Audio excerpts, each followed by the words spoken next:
Assalamualaikum warahmatullahi wabarakatuh. Di sini saya dari kelompok 1 ingin menjelaskan tentang metode pencarian kecerdasan buatan. Nah, di sini ada teknik-teknik search atau teknik pencarian. Hal-hal yang muncul dalam teknik pencarian yaitu ada 3. Yang pertama, arah search.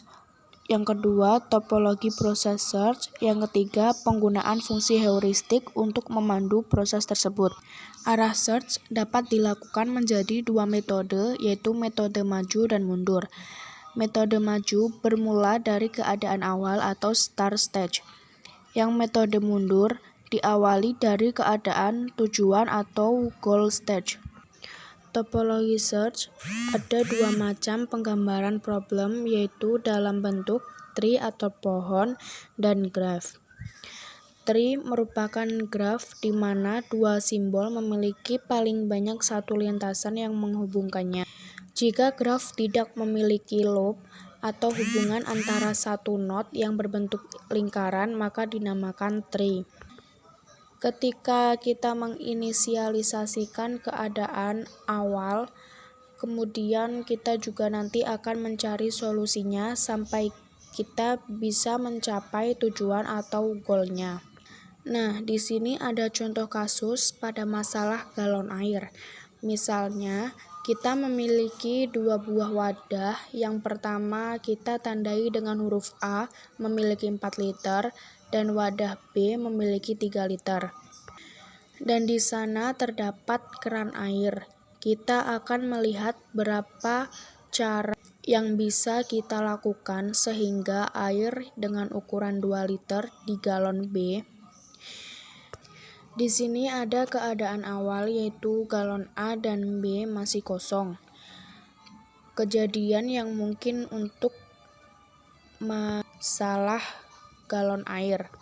Yang pertama, isi penuh galon A. Yang kedua, isi penuh galon B. Yang ketiga, buang sebagian air dari galon A. Yang keempat, dan jika galon B terisi air, maka kita buang sebagian air dari galon B. Yang kelima, kosongkan isi galon A. Yang keenam, kosongkan isi galon B. Selanjutnya, yang ketujuh, tuang air galon A ke dalam B sampai galon B penuh. Yang kedelapan, tuang air galon B ke galon A sampai galon A penuh. Yang kesembilan, tuang semua air dari galon A ke galon B. Yang kesepuluh, tuang semua air dari galon B ke galon A. Tujuannya atau goal, galon berisi 2 liter air, galon A berisi N liter air. N liter itu bisa disebut dengan 0 liter. Sekarang kita akan mencoba menyelesaikan masalah pada tabel berikut ini. Pada kolom pertama, kita definisikan ada galon A, galon B, dan nomor kejadian. Berarti pada kondisi initial stage, kita tahu bahwa initial stage itu adalah galon A tidak memiliki air atau 0 liter. Atau galon B 0 liter. Berarti kejadian yang kita gunakan adalah initial stage. Selanjutnya, galon B ada 3 liter. Berarti kita pakai nomor 2, yaitu isi penuh galon B.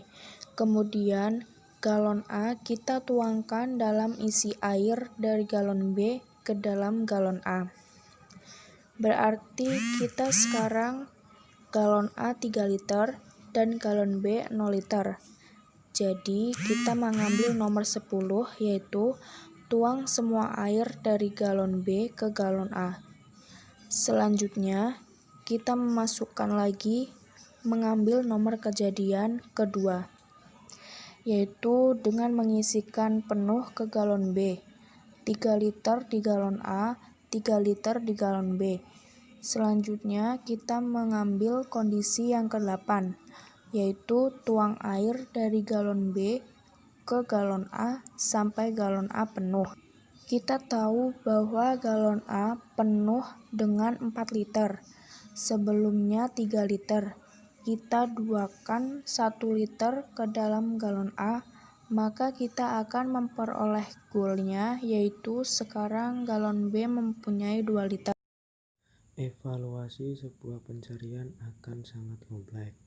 Dasar pengukuran dari evaluasi yaitu ada seberapa cepat search menemukan penyelesaian dan seberapa cepat search menemukan penyelesaian yang baik. Kecepatan search ditentukan dengan 2 kecepatan, yaitu panjang lintasnya dan jumlah sesungguhnya penelusuran node. Untuk mengukur performansi metode pencarian terdapat 4 kriteria yang dapat digunakan, yaitu ada completeness, time complexity, space complexity, dan optimally. Time dan space complexity diukur berdasarkan B, faktor percepatan dari search tree, dan D, path atau kedalaman dari solusi optimal, dan M, kedalaman maksimum dari search tree atau bisa infinity. Ada beberapa teknik untuk mencari kemungkinan penyelesaian, yaitu bin search atau uniformed search, dan ada heuristic search atau informed search. Pada metode ini diperiksa setiap node pada level yang sama sebelumnya mengolah ke level berikutnya yang lebih dalam. Terus pencarian dilakukan pada semua simpul dalam setiap level secara berurutan dari kiri ke kanan. Jika pada satu level belum ditemukan solusinya, maka pencarian dilanjutkan pada level berikutnya. Di sini blind search memiliki keuntungan dan kelemahan. Keuntungan breadth-first search yaitu tidak akan menemui jalan buntu, dan jika ada solusi maka breadth-first search akan menemukannya. Jika lebih dari satu maka solusi akan ditemukan. Dan kelemahannya breadth-first search yaitu membutuhkan memori yang cukup banyak karena menyimpan semua node dalam satu pohon, dan membutuhkan waktu yang cukup lama karena menguji n level untuk mendapatkan solusi pada level yang ke n plus 1. Selanjutnya ada blind search atau depth first search. Pencarian dilakukan pada suatu simpul dalam setiap level dari yang paling kiri. Jika pada level yang terdalam solusi belum ditemukan, maka pencarian dilanjutkan pada simpul sebelah kanan dan simpul yang kiri dapat dihapus dari memori. Jika pada level yang paling dalam tidak ditemukan solusinya, maka pencarian dilanjutkan pada level sebelumnya. Demikian seterusnya sampai ditemukan solusinya. Di sini ada metode pencarian blind search, dapat dilihat seperti gambar tersebut. Dan blind search mempunyai keuntungan juga kerugian. Keuntungannya yaitu membutuhkan memori relatif kecil karena hanya node-node pada lintasan yang aktif saja yang disimpan. Dan secara kebetulan metode ini akan menemukan solusi tanpa harus menguji lebih banyak.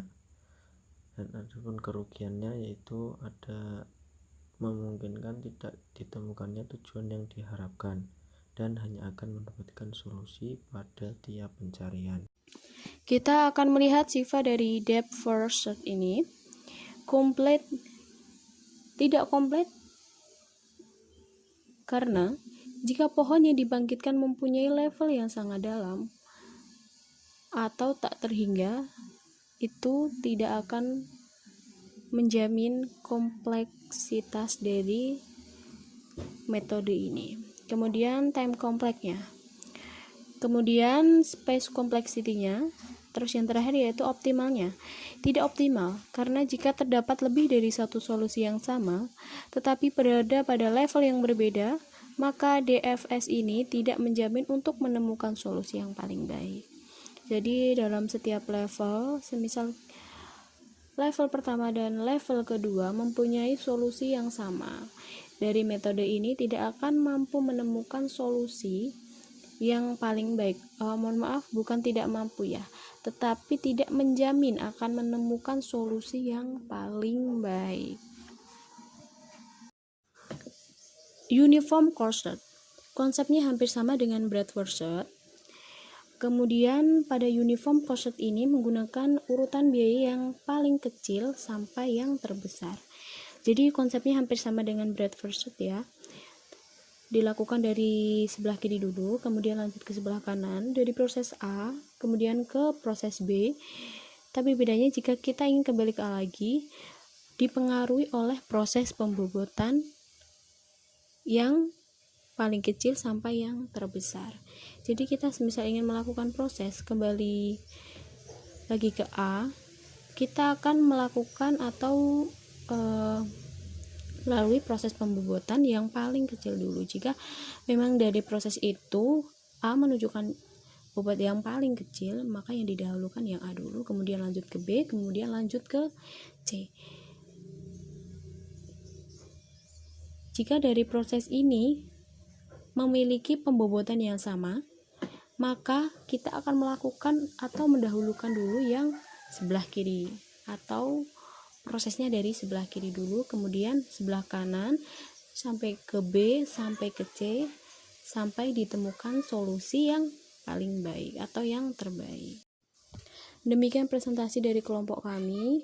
Semoga dapat bermanfaat bagi kita semua. Jika memang ada kesalahan baik disengaja maupun tidak, kami mohon maaf sebesar-besarnya.